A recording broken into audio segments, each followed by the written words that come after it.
In the last class, we have seen about electric field due to a point charge. We have seen electric field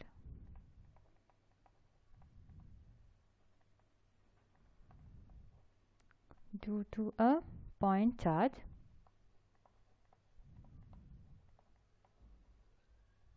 at at a distance r from it. So we have seen that it is written as A is F divided by Q. Now in this class we will see if there is a system of charge, so how an electric field can be calculated. How can we calculate electric field due to group of charge or in a system of charge? So electric field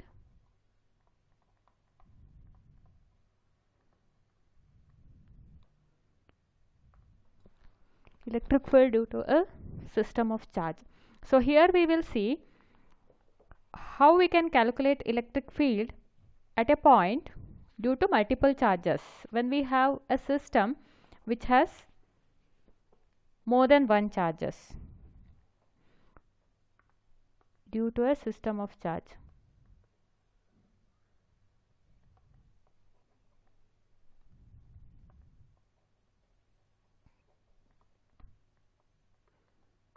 Electric field due to a system of charges. Now let us consider a system which has n number of charges, say Q1, Q2, Q3, Qn.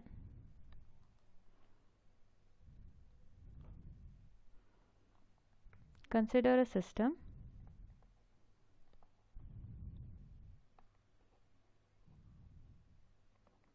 with n point charges, say Q1, Q2, Q3, like this we have up to Qn.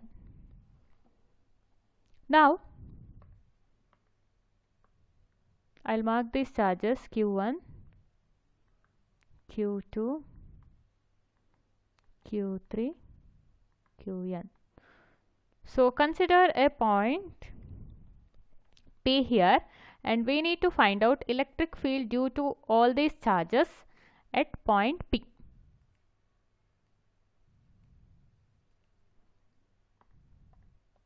Let us say this point P is at a distance r1 from Q1. Similarly, the distance between Q2 and P is r2. So we'll mark all these distances r1, r2, r3, rn. So the net electric field at Q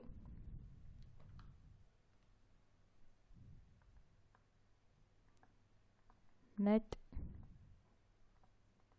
electric field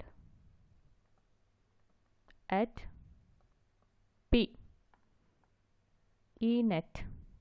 So electric field is a vector quantity. E net is, we will write E1 plus E2 plus En. So this equation, how did I get? This equation we can get it from superposition principle. Superposition principle. Remember the superposition principle which we have applied while finding a force due to multiple charges. So same principle can be applied here. The electric field due to multiple charges will be equal to the sum of all the electric fields due to each charge considered one by one. So here E1 is the field due to Q1, E2 is the field due to Q2, E3 is field due to Q3. So these things we can mark. We know how to find out the direction of electric field.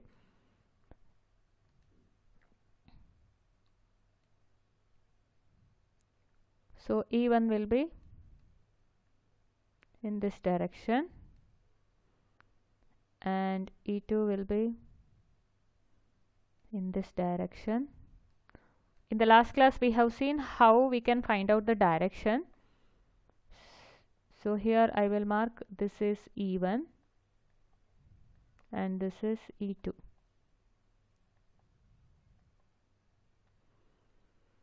E1, E2, etc. up to En. And we know how to calculate E1, E2, En. So now Enet will become, where I will write here, where E1 is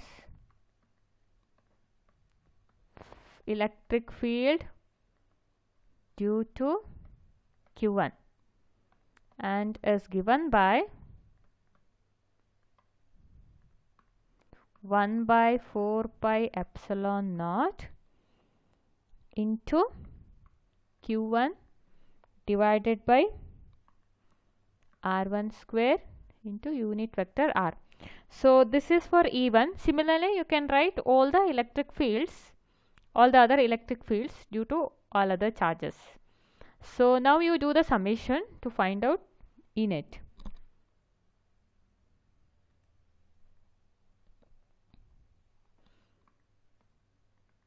Enet is equal to E1 plus E2 plus E3 etc etc etc up to En.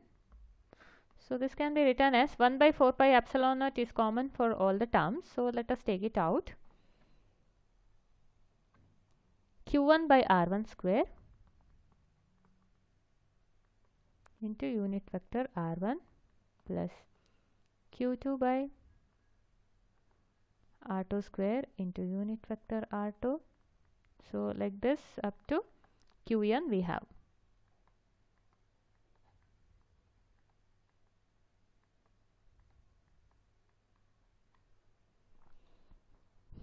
So this equation can be written as a summation.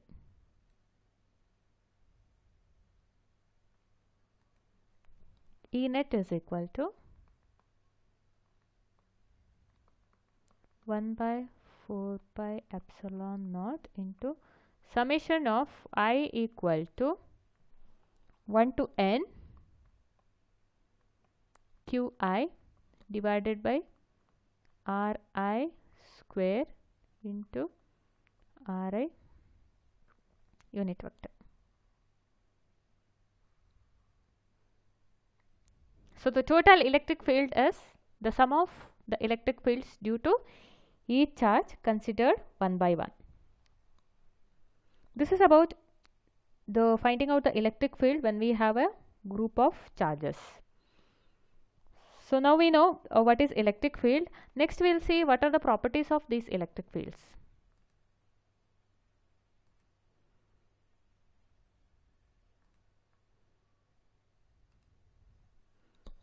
Properties of electric field.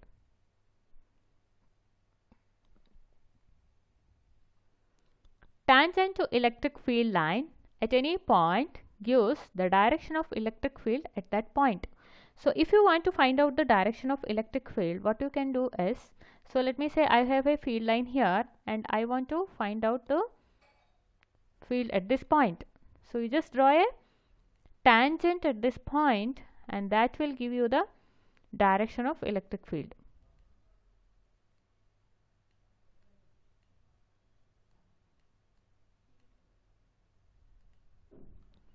Draw a tangent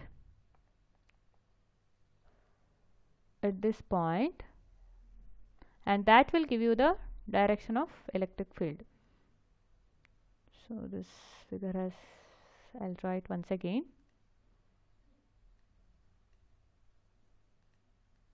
The first point says tangent to electric field, tangent to electric field line at any point gives the direction of electric field at that point. So if you have an electric field line, something like this, okay. So now you want to find out the direction of electric field at some point, say P. So to find out this, just draw a tangent at this point. This will give you the direction of electric field, E.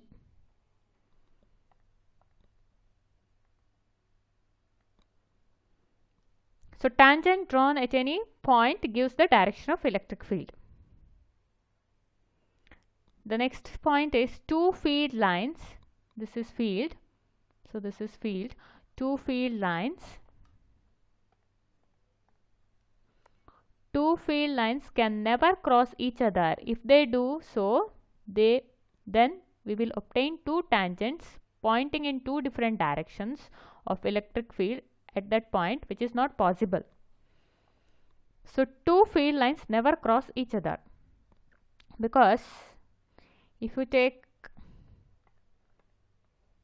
two lines like this which are crossing like this, so at this point P, if you dot tangents, you will get two tangents which are pointing in different directions, so which is not possible. That is why this is important. Two field lines never cross each other.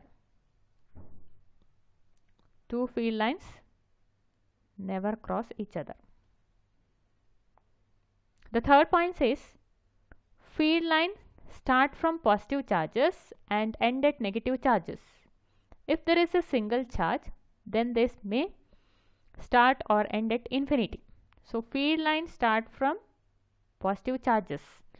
If you have a positive charges, so let me say plus Q.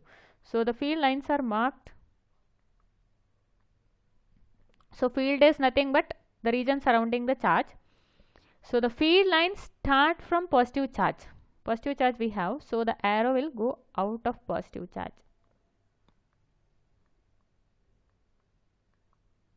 Field line starts from positive charge. Similarly, end at negative charge. And the next point says if there is a single charge, then they may start or end at infinity. Now I have marked just a single positive charge. The field lines start from this point and I say that this ends at infinity. So end at infinity. If there is a single charge, then they may start or end at infinity.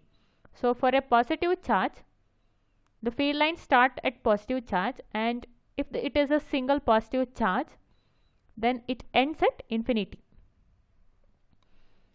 If you consider a negative charge minus Q, the field lines end at a negative charge.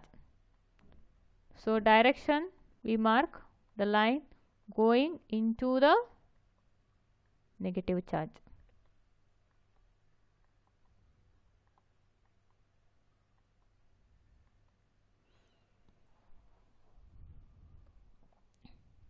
The lines going into the negative charge. So end at a negative charge.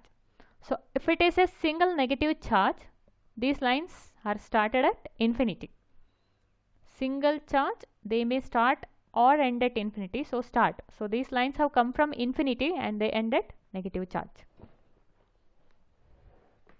The fourth point says electric field lines do not form any closed loops due to conservative nature of electric field. The fifth point, in a charge-free region, electric field lines are continuous curves without any breaks.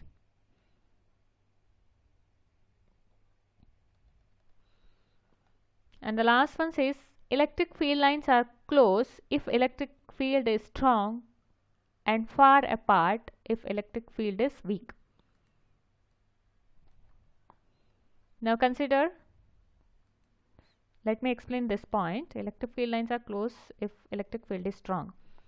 Consider a positive charge. So as we said, the line starts from positive charge. So they go like this. These are all actually imaginary lines, so you can draw as many lines as required.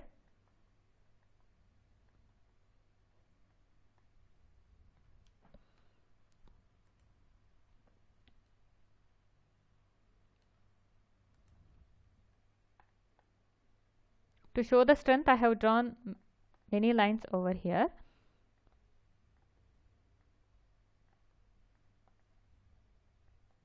So as you move away from the point charge plus q, the field reduces.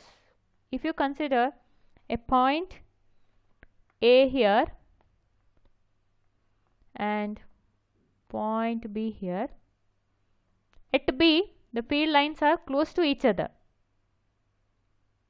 At B the field lines are close to each other.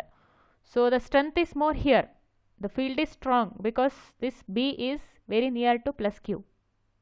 Because B is near to plus q, the field is strong and also the field lines are close to each other. But as you move away from plus q, say at point A, the field is weak and you can see the lines are actually apart. The lines at A are not as close as lines at B. I think you understood this point. The field lines are close if electric field is strong and far apart if electric field is weak.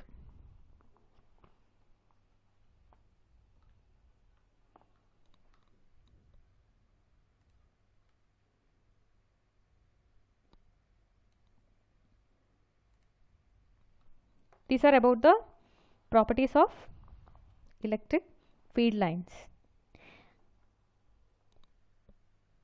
Now let me tell you about uniform and non-uniform electric field.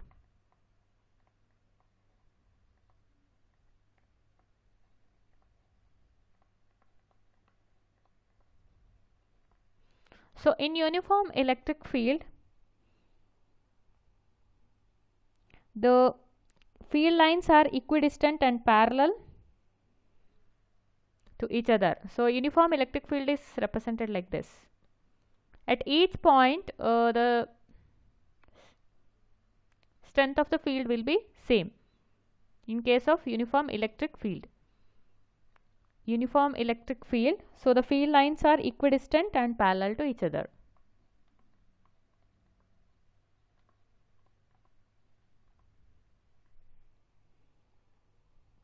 Equidistant.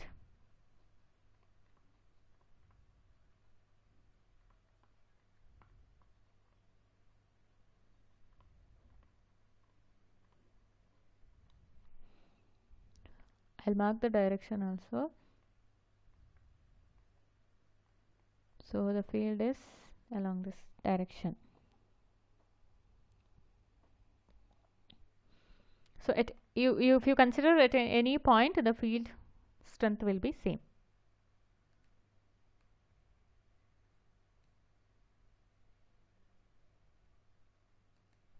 Now non-uniform electric field.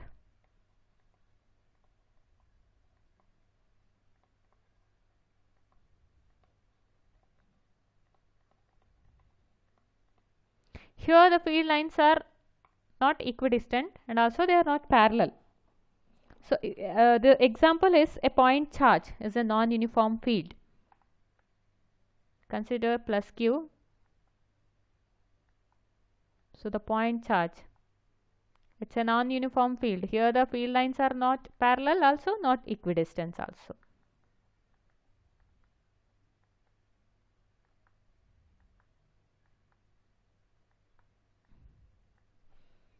The field due to a point charge is a non-uniform field. Similarly, you can show the field for a negative charge also.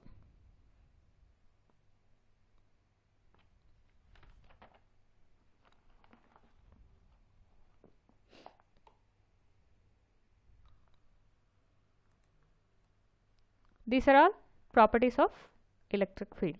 I think you understood about electric field.